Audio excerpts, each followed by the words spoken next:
BJP కరప్టా? Congress కరప్టా? ఇద్దరు ఒకరినొకరు corrupt అంటారు. కానీ ఇద్దరిలో కరప్ట్ ఎవరు? ఇద్దరు కరప్టే.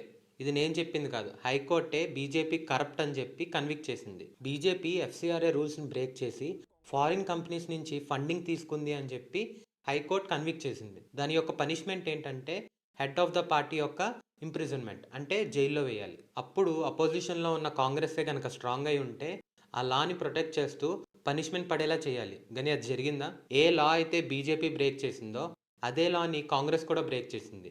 సో అపోజ్ చేయకుండా ఇద్దరూ కలిసి ఆ లానే చేంజ్ చేశారు. దానివల్ల హైకోర్టు టూత్లెస్ అయింది. కరప్షన్ చేశారని చెప్పి కన్విక్ట్ చేసినా ఎటువంటి యాక్షన్ కూడా తీసుకోలేకపోయింది. అన్ని వాటికి ఆపోజిట్ ఉండే BJP and Congress corruption charges పడిన వెంటనే ఇద్దరు ఒకటైపోయారు. ఇక్కడ బీజేపీ ఎంతైతే కరప్టో కాంగ్రెస్ కూడా అంతే అండ్ ఈక్వల్లీ కరప్ట్. సో మీరే చెప్పండి, లాని ప్రొటెక్ట్ చేయాలా లేకపోతే ఏదైనా పార్టీకి ఆపోజిట్గా ఉంటే చేంజ్ చేసేయాలా? So thank you. జై హింద్.